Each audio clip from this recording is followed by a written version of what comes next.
My world was built on an illusion, a glittering empire constructed from the shadows of doubt and the sheer audacity of a lie. For years, I genuinely believed I was untouchable, the king of the hustle, laughing all the way to the bank.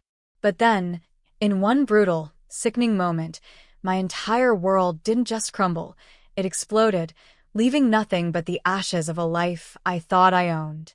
I was 26, an entrepreneur, and my whole brand was a middle finger to the fashion elite. My idea? Make people look like they belonged in rooms their bank accounts couldn't get them into. I didn't pretend it was noble. I screamed it online.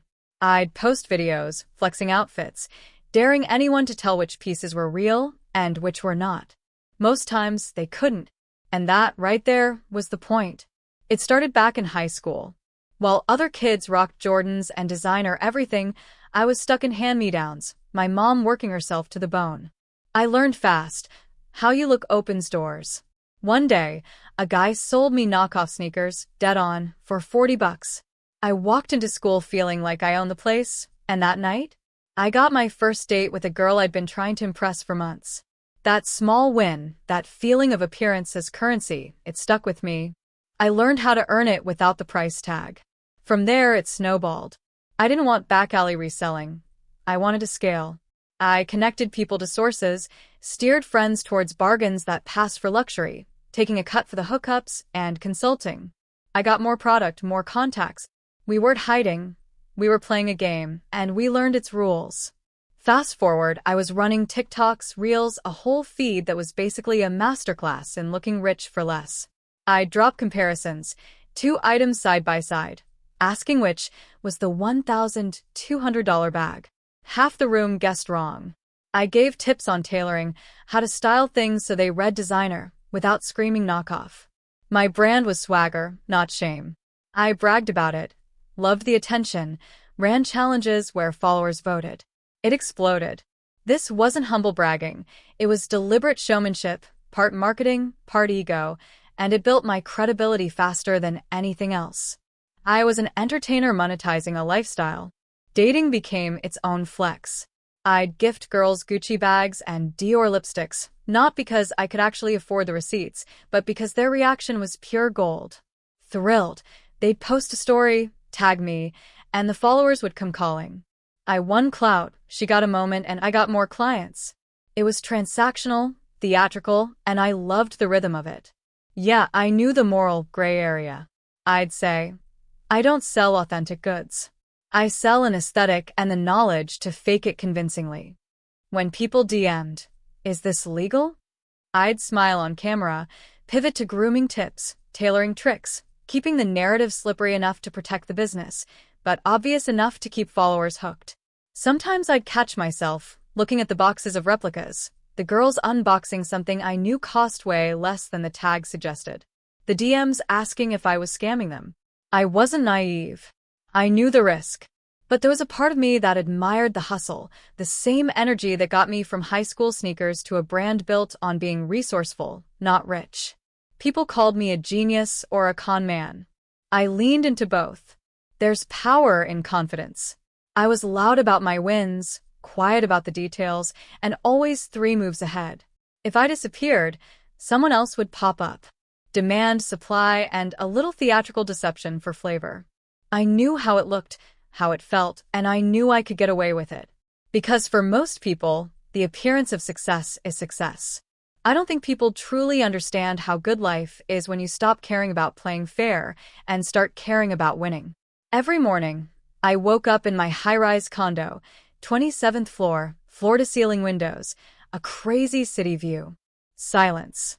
No alarms, no boss, just peace. Then I check my phone. Another spike in sales, affiliate payouts, sponsorship offers. That's how my day started. Down in the parking garage, my matte gray Porsche 911 Carrera waited, fully paid off. I didn't even think about bills anymore. I made more in a week sitting in my living room, showing people how to dress like they're rich, than most made in a month working jobs they hated. My stress was deciding if I should fly to Bali or Barcelona for content. People asked if promoting replicas ever felt wrong. Here's the truth. I didn't feel bad at all. I didn't sell fakes. I sold solutions. If someone wanted to spend $1,200 on a Gucci bag instead of buying a $90 identical one and investing the rest, that was their money problem. I just gave options the fashion elites didn't want them to know about. And somehow, I became the guy everyone listened to. My brand was literally just me living my life. I'd pick clothes that cost maybe $60 but looked like $1,500, film a fit check, link sellers through discount codes, and make commission off every click. Upload, then go live. No office, no contracts, just outfits, confidence, and money coming in while I slept. I spoiled the girls I dated, took them to rooftop restaurants, gifted Gucci earrings, Dior lipstick sets. They loved it, posted it, tagged me. Did I tell them it was third-party luxury? No. They didn't ask. I didn't say. Some definitely knew. They didn't care. They liked the attention as much as I did. We used each other and we all benefited. My life was content. Now, here's the part people really didn't get. This wasn't luck. This was strategy.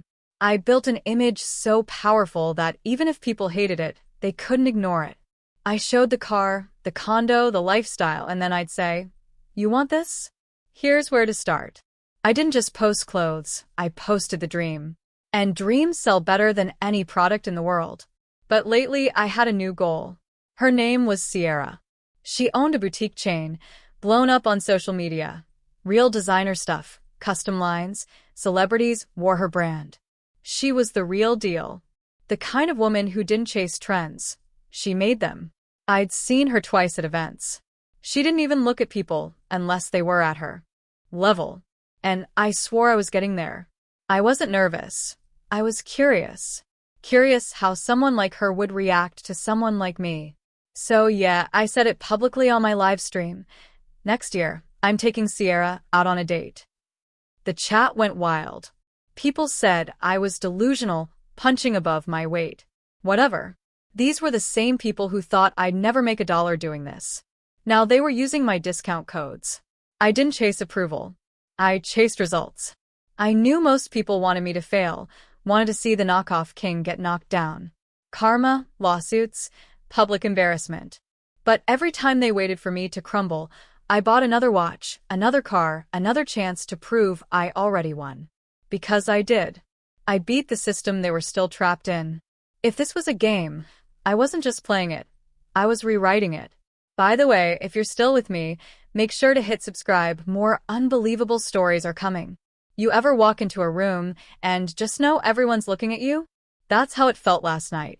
The event was for boutique owners, brand partners, emerging entrepreneurs. Basically, my scene. Free drinks, pretty people, cameras everywhere. I showed up in my usual armor. Tailored black suit, custom sneakers that looked straight out of Milan, they weren't, and my signature watch glinting just right. I felt untouchable. And there she was, Sierra. Every bit as gorgeous as I remembered. Sleek black dress, gold earrings, that quiet confidence that makes everyone step aside. I'd been planning my move for weeks. This wasn't some random influencer I could charm with fake Gucci and smooth talk. Sierra was a boss, but so was I. So I approached her the only way I knew how, bold. I started with small talk, complimented her line, dropped a few names of investors I supposedly knew, mentioned my audience size, engagement rates, affiliate reach. Told her I'd been meaning to collab, to merge luxury with accessibility. She smiled politely, the kind of smile that says she's deciding if you're impressive or annoying. I leaned in, confident, and said, "You and I could build something big together. I've got reach. You've got real branding. You'd be surprised how fast I can turn any name into a trend." She raised an eyebrow, cool as ice, and said, "Is that before or after you sell your audience counterfeits?" The air in that room froze. I laughed it off, or at least tried to. I told her people misunderstood my work, that I was giving access, democratizing fashion. She wasn't buying it. She crossed her arms, calm, and said, "There's a difference between accessibility and deception. What you're doing hurts real creators." That hit a nerve. I couldn't let that slide, not in front of everyone. I shot back. "Maybe if your stuff wasn't so overpriced, people wouldn't need me." The crowd shifted. Some snickered. She stayed calm. That annoyed me more. I was about to throw another line when someone stepped between us. Tall guy, mid-40s, perfect posture, sharp gray suit, the kind that cost more than my car. English accent, calm tone. He looked me dead in the eye and said, "I'd suggest you watch your tone when speaking to one of my clients." I blinked. "And who the hell are you?" He didn't even flinch. "Name's Jack. I'm one of Sierra's investors." The way he said it, cold, precise, final, made everyone step back. I tried to puff my chest out, stand my ground, told him I wasn't some random kid with a camera. I had connections, deals, audiences, followers. He just tilted his head, like he was watching a puppy bark at a lion. Then, without raising his voice, he waved towards security and said, "I think this guest has overstayed his welcome." Next thing I knew, 2 security guards were beside me. I tried to shrug them off, told them I was invited, a misunderstanding. I was here to network. They didn't care. They walked me straight out while people watched. Cameras, whispers, a few smirks. The humiliation burned in my chest like fire. Once outside, I lost it. Called her fake. Called them all phonies. Shouted they were just jealous because I'd found a loophole in their overpriced empire. I didn't even realize people were filming until a phone flash caught my face.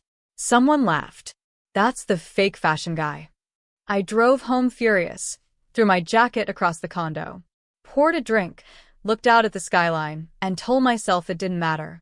They can laugh, they can post, but they'll still scroll through my page tomorrow. I'm the brand now. They just didn't know it yet. They thought that little scene would break me. Please. I went home furious, yes, but by the next morning, I was back in front of the camera. Hair trimmed, lighting perfect, tone calculated. You don't stay on top by sulking. You stay on top by flipping the story before anyone else does. I poured a glass of champagne, started a live stream, and told my followers the truth. Sierra's people were gatekeepers, terrified of what I represented. Accessibility, rebellion, freedom from luxury monopolies. I called it the new money revolution. Comments blew up. My fanbase doubled down. People called me a visionary, a disruptor. That clip of me getting escorted out? I reposted it with a caption, "They can remove me from the room, but not from the market." It went viral in hours. I wasn't playing defense. I framed everything as performance art, an exposé on elitism. I sketched out a campaign. Real versus replica, you decide. Side-by-side videos, blind tests, giveaways, dramatic reveals. I wanted the algorithm to do my dirty work, to make the masses take my side. Spectacle is currency, and I knew how to manufacture it. But I also wanted to push the needle further. I wanted to prove something visceral, not just preach online. So I did something stupidly brazen and beautiful all at once. I walked into a downtown boutique that stocked actual designer sneakers, legit. Pristine boxes on the shelf. I recorded everything on my pocket camera, picked out a pair I wanted, paid full price like a normal customer, and walked out with the receipt in hand. Breathing steady, heart racing. I wanted that footage of me actually buying the real thing to make the follow-up sting harder. Back at my condo, the idea hardened into something darker. What if the line between real and fake could be blurred, not just online but physically? What if I could plant doubt where there was one certainty? I won't write a tutorial on how to do that. This is a story, not a how-to. But I will say I executed it with confidence, camera rolling the whole time. I swapped what I bought with one of my near-identical bootlegs, boxed it up as if nothing had changed, and went back to the same store to return it. I filmed the whole interaction.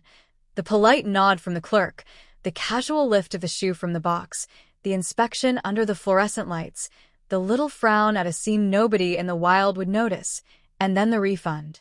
Cash back in my hand. The staff never looked twice. The return process was normal. The receipt matched. I uploaded that clip next morning with a caption that read like a dagger. Retail checks reality. Reality checked out. The reaction was instant. Some called it genius. Others called it sociopathic. The point was made.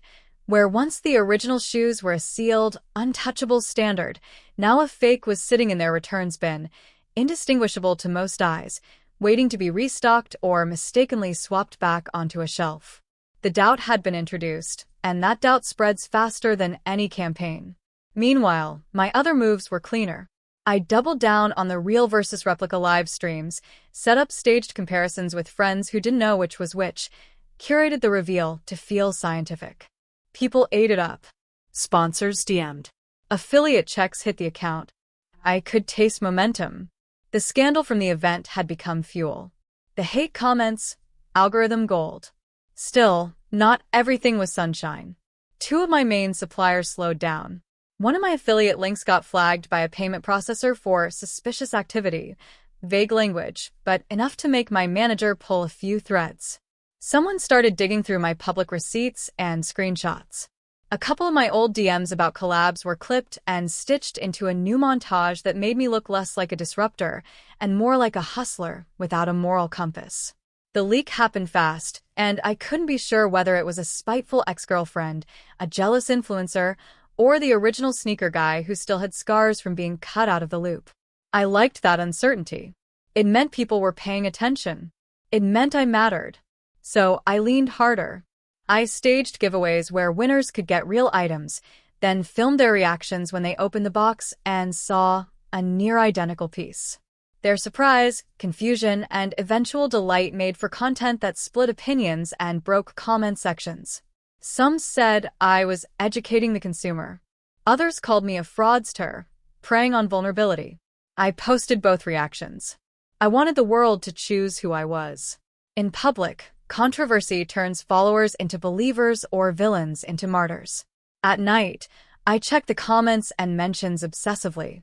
I scrolled for the inevitable, Sierra's name, Jack's voice in the background, some high-profile fashion voice ready to dunk on me. I didn't get a public takedown, not yet. But I could feel the net tightening. Small legal dances started to show. A processor flag here, a supplier silence there, an influencer who used to tag me stopped tagging. It was subtle, surgical. Someone was playing defense against me, without wearing gloves. And still I smiled. I poured another drink, posted another video, and whispered into the camera like it was a confession. They think they can bury me with etiquette and investors. Watch me turn their table into a billboard. I wasn't naive. I knew the game was getting harder. But arrogance has a momentum all its own. I'd built a brand on confidence and spectacle. Now I had to back it up with audacity. So, when I watched the night's footage of the store return over and over, I wasn't thinking about morality. I was thinking about scale. If doubt could be planted in one boutique, imagine the ripple across dozens. If people started second-guessing certificates and receipts, who would they trust? The industry that sold exclusivity, or the loud kid who taught them to question it? I closed my laptop and looked at the city lights from my balcony. In the back of my head, the memory of Jack's calm voice at the event lingered, the investor who'd stepped between me and Sierra, the man who'd suggested I'd overstayed my welcome. He hadn't sent me any messages. He'd only been there that night to shut the show down. But he'd made his presence known, an elegant reminder that there are people who can move pieces I hadn't even noticed on the board. I smiled to myself in the dark, the way men smile when they were about to escalate. All right, Jack, you want to play? Let's play. Okay, so I'm trying to stay calm, but this is probably the worst day I've had since starting this whole thing. I woke up to like 6 missed calls and a text from one of the girls I'd been seeing. Well, not even from her friend. The message just said, she's in the ER. Something happened to her face. I didn't even process it until I saw the picture. Her face was red, blotchy, swollen. It looked bad. Really bad. My heart dropped because I knew what she'd been using. It was the luxury cosmetics set I gave her last week, straight from one of my new product contacts. I called my main supplier immediately. He actually picked up, which shocked me. I told him what happened, that the girl ended up in the hospital, that the doctor said it was some kind of chemical burn.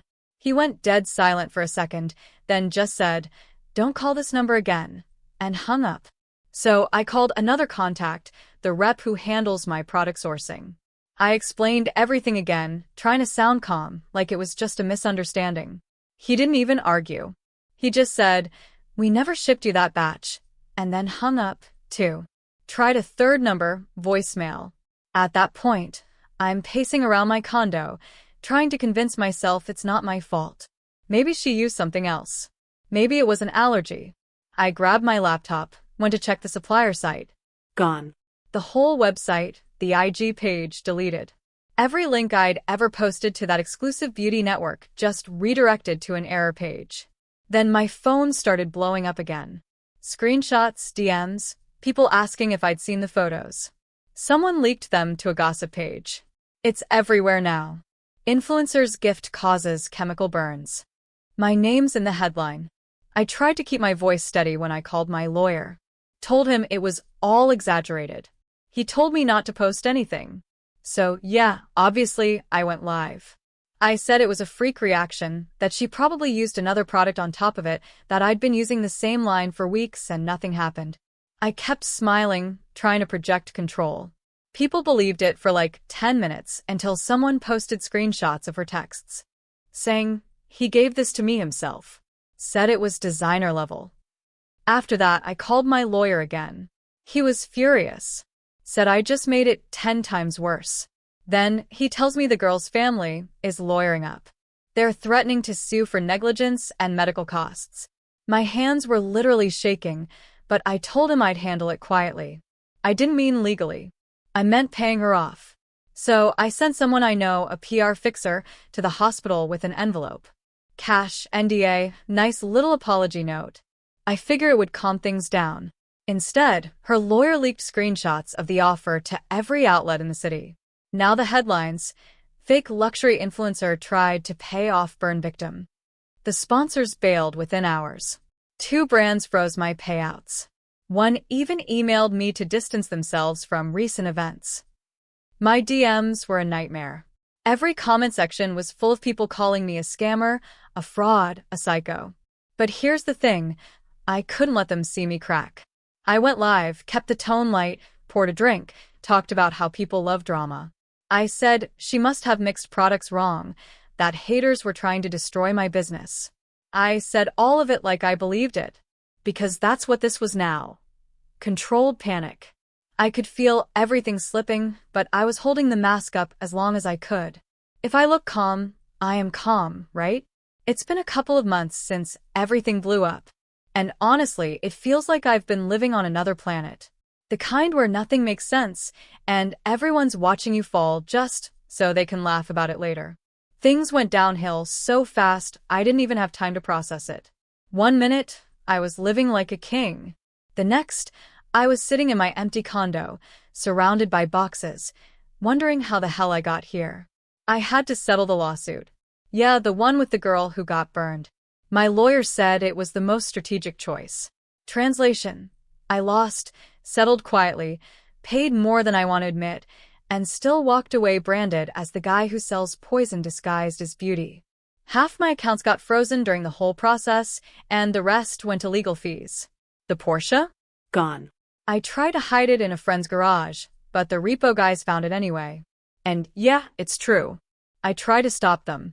There's a video now, thousands of views, of me running up to my own damn Porsche as the tow truck drove off.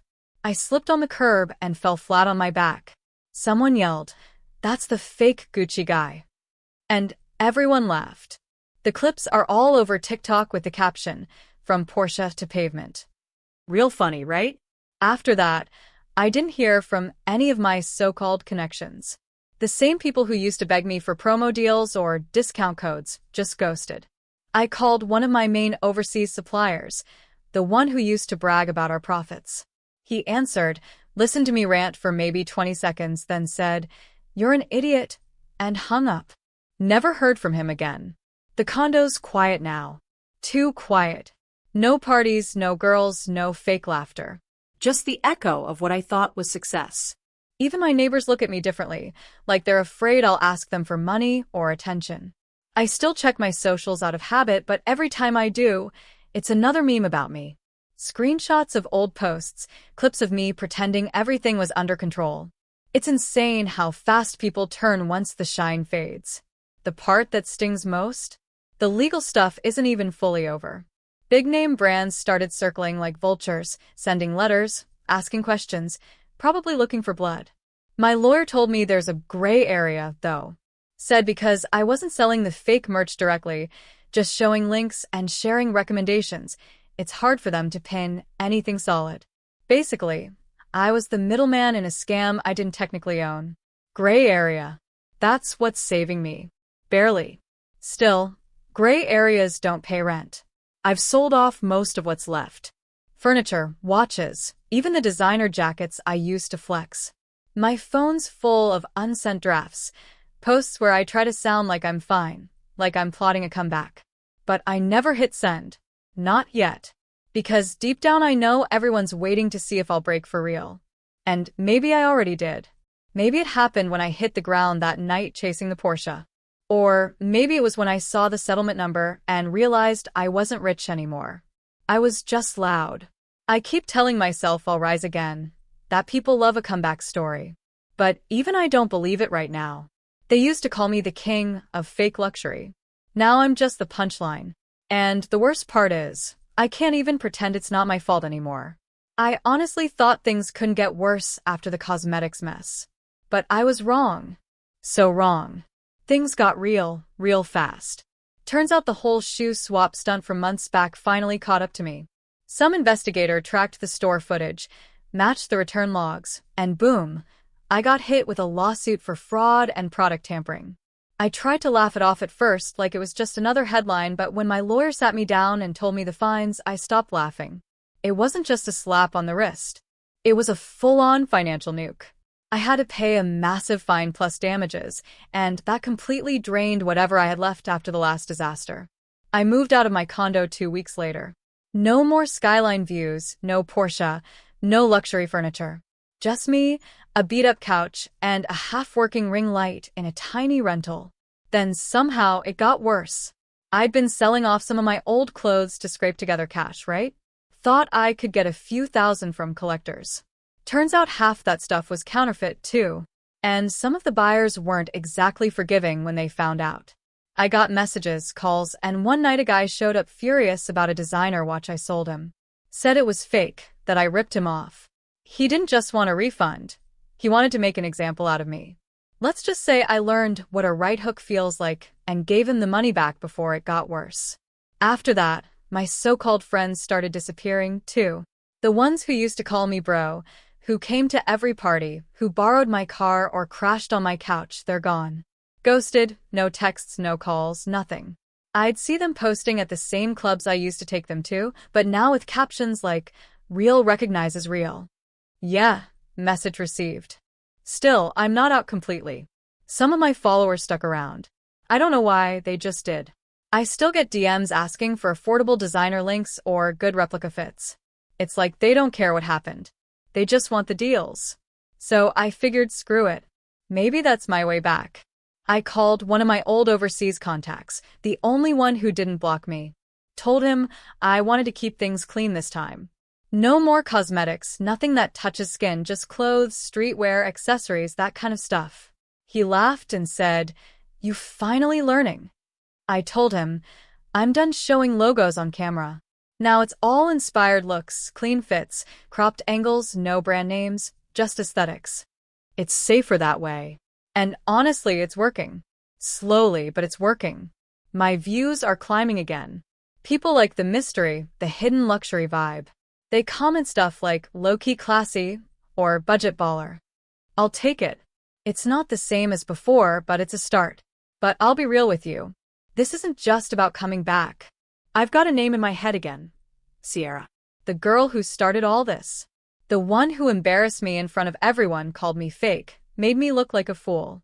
I don't care if her boutique's still booming or if she's playing the high road game. I'm not done with her. Not yet. I'm going to play it slow this time. Quiet, subtle. If she built her brand on authenticity, I'll chip away at it from the shadows. Every post, every inspired product I drop will hit a little closer to her image. She took my reputation once. Now I'm taking hers, one fake at a time. I lost everything because of her. So yeah, I'm coming back, not to win, but to make her lose. I thought I was being smart this time. Careful. No names, no logos, nothing direct. Just me doing inspired looks. But apparently, Sierra didn't forget. Not even close. It started with whispers. A few followers DM'd me saying they'd seen her brand post something suspiciously familiar. Turns out she'd launched a campaign called Authenticity Isn't Optional. Every single piece looked like something I'd posted over the last few weeks, but better, cleaner, real. She didn't tag me, didn't mention me, just mirrored everything I'd built and then dropped a single tagline. You can't fake the real thing. I brushed it off, said she was riding my wave. But a few days later, I got tagged in a clip from an industry podcast where she talked about the cost of counterfeit culture. She didn't say my name, but everyone knew. She mentioned influencers who made a living selling lies and said the damage they caused went deeper than they realize. Comments blew up with my name anyway. And then the bomb hit. A documentary-style expose. It dropped out of nowhere on YouTube. Professionally shot, edited, narrated, all about the counterfeit industry and the influencer pipeline that fueled it. They had everything. Clips of my old videos, leaked screenshots from ex-friends, supplier messages, even voice recordings of me bragging about fooling retail stores. It was brutal. I didn't just look shady. I looked evil. That same night, every platform I used sent me policy violation emails. First, it was demonetization, then community strikes, then full-on suspension. Instagram gone. TikTok wiped. YouTube channel terminated due to repeated violations. It was like watching my entire life vanish in real time. I tried to reach out to my lawyer, but he said there's nothing to fight. Sierra hadn't broken any laws. She just told the truth. The brands that hated me jumped on board with her campaign. The same companies that once ignored me suddenly cared about protecting authenticity. They released joint statements. They called me an example of the modern counterfeit crisis. I became the face of everything wrong with the industry. My name trends every few days now. Not for fame, for jokes. There's a meme going around. Fake king gets dethroned. People stitched my old bragging videos next to clips from the documentary. It's everywhere. I tried making new accounts under fake names, but they find me within hours. Every time I post, someone comments, "Nice try, fraud." My lawyer told me something else, too. Sierra's team is helping authorities go after larger counterfeit networks. Some of those guys used to be my suppliers. Guess whose name they'll throw around first to get lighter sentences? Yeah, mine now. I'm sitting here, lights off, watching her campaign blow up. She's getting awards, brand deals, features in magazines. And me? I'm a cautionary tale. I wanted to ruin her image. Instead, she used me to build hers. It's funny. I thought I was playing chess. Turns out I was just another pawn in her marketing plan. I didn't plan to go live that night. I hadn't slept properly in days. Barely eaten. Just sitting in this tiny apartment that still smells like paint and instant noodles. I told myself I was done with all of it. Done with the lies. Done pretending I was okay. But something in me snapped. Maybe it was the silence. Maybe it was watching Sierra's campaign hit another 1,000,000 views. I set up my phone, ring light flickering because the cord's half broken, and hit go live. At first, I kept it together. Smiled, joked, acted chill. Told the chat I was rebranding, that I had new collaborations coming. A few old followers joined, commenting, hearts, and king energy like nothing happened. Then someone typed, "You lost everything, bro. Just admit it." I laughed too hard. Said, "Lost what? I'm still here, aren't I?" My voice cracked mid-sentence. The chat noticed. The emoji stopped. Another comment popped up. Cry one. Something inside me broke. I started talking faster, louder, saying it was all her fault, that she ruined me, that the system was rigged, that people love fake success until it's real. My hands were shaking so bad the camera kept slipping. I yelled that the brands were using me, that everyone who turned on me was fake, too. I even pointed at the screen and said, "You all made me." The comments turned ugly. Some people begged me to log off. Others laughed. Someone wrote, "This is what happens when your empire is built on lies." I threw the mic across the room. It hit the wall so hard the sound cut out for a second. When I came back into frame, I was crying. Not the cool kind. The red-faced, breathless kind.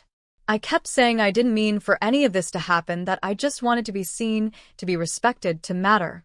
I said I built everything from nothing, and all I ever got back was hate. Then I said something I regret. If they want me gone, fine. Maybe I'll disappear for real. The chat exploded. People typing, stop. Call someone. End the live. Someone actually called the cops. I didn't even notice the sirens outside until the banging on my door. They didn't arrest me. They just made sure I wasn't going to hurt myself. Took my phone, ended the live, told me to get help. The video, of course, was screen recorded by a dozen people and uploaded everywhere within the hour. Influencer breakdown live. Millions of views again. I went viral one last time. Now it's quiet again. My accounts are gone. My lawyer dropped me. My face is still floating around the internet in meme form. I sit in this tiny apartment, staring at the same cracked phone screen, watching the replay of myself losing it. And I don't even hate them for it anymore. I just hate that I became the thing I used to laugh at. Desperate, broken, pretending the audience still cared. There's no next move after this. No rebrand, no comeback. Just me, the fake king with nothing left to sell. Meanwhile, in a different part of the city, the world kept turning, and other games were still being played. It had been a successful evening. Sierra's campaign drew more attention than even she expected. A flawless event that left sponsors thrilled and cameras flashing. Yet, beneath the glow of achievement, it felt strangely hollow. Her mind had been scattered lately. Endless meetings, new projects, brand partnerships, and she'd barely stopped long enough to breathe. The noise in her head vanished when she heard a familiar voice calling her name. Kat. They were at Lane's restaurant for the celebration, and Sierra had invited both Kat and Andrew to join her. Kat greeted her with a warm hug, and Sierra smiled, truly smiled, for the first time in days. Beside Kat stood Andrew, his usual half-smile in place. Polite but distant.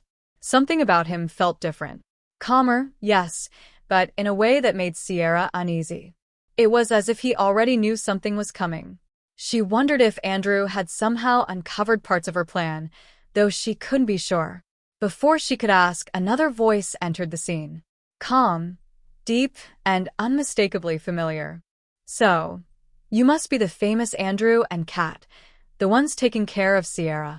Sierra turned and saw Jack approaching, smiling in a way she rarely saw from him. She was surprised, even though she had arranged this meeting herself. Jack and Andrew stood before each other, the air tightening for a moment. Then, unexpectedly, it shifted. Whatever tension existed melted into an unspoken understanding that neither woman could explain. They shook hands, steady, strong, and the change in Andrew's face startled Kat. It was a real smile, genuine and unguarded, the kind he only shared with those he truly trusted. She had been worried about him for weeks. He'd seemed so preoccupied, as if preparing for something unseen. But now, watching him, she felt the weight in her chest ease for the first time in months. Jack, too, seemed changed. The man who once carried quiet violence in his eyes looked almost peaceful.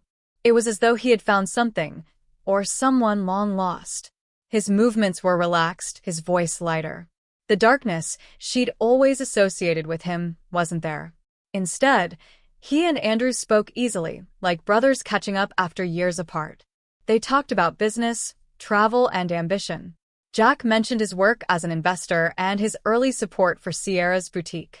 When Andrew asked about it, Jack smiled and said that betting on Sierra's future had been one of his wiser investments. Andrew shared pieces of his own story in return. How he'd started coding after rescuing a discarded library book. How he studied everything from physics to literature in between his shifts as a security guard. How one spark had grown into the foundation of Raven Tech. When Jack asked how he met Kat, Andrew chuckled and said, "At work. She was in the office. I was guarding the doors." Jack grinned and replied, "I've seen the video." Couldn't stop laughing at the edits. The two men laughed together, catching Sierra and Kat off guard. The chef recognized Jack and came over with his usual energy, greeting him like an old friend. "The usual, the veal?" he asked jokingly, adding, "Maybe this time you can beat Andrew's version." Jack looked over in surprise. So, you're the one who cooked that dish all those years ago? Andrew nodded with a faint smile. Jack laughed and said he'd been trying to copy that flavor ever since. Without hesitation, Andrew offered, "Then let's cook it together." The chef blinked, stunned, before ushering both men into the kitchen. What followed silenced the entire restaurant. Jack and Andrew moved in rhythm, a seamless choreography of precision and instinct. They didn't speak much. They didn't need to. The two men understood each other's timing. When the dishes were finally served, the chef sat down to judge both versions, without knowing who made which. He tasted each bite, tears welling in his eyes. They were identical. Jack laughed genuinely, shaking Andrew's hand as if to seal something unspoken between them. For the first time in years, there was no rivalry, only recognition. When the night ended, the air was lighter. Sierra felt it. Everyone had laughed, eaten, and remembered what peace felt like, even if just for a night. Outside, as they said their goodbyes, Andrew asked Jack if he'd be staying in the city for a while. Jack smiled and said, "Yes, I think I will." He left with Sierra, both of them content, but thoughtful. Driving through the quiet streets, Sierra felt an odd ache in her chest. She was happy that they finally met, that the tension between them had dissolved, yet something about it made her uneasy. Jack noticed her silence. "I'll be spending more time here," he said gently. "Andrew and we both have walls. Maybe this time I'll see what's behind his." Sierra nodded, but she knew what was coming, and she hoped that maybe they won't have to face each other. Meanwhile, Andrew and Kat walked hand in hand toward their car, the city lights reflecting around them. Kat looked at him, relieved to see him smiling again. "You're different tonight," she said softly. "Happier." He nodded, still holding her hand. "Jack's interesting," he murmured. "Seems like a good man, but be careful around him." Kat frowned, asking why. But Andrew only said, "He's got his own secrets."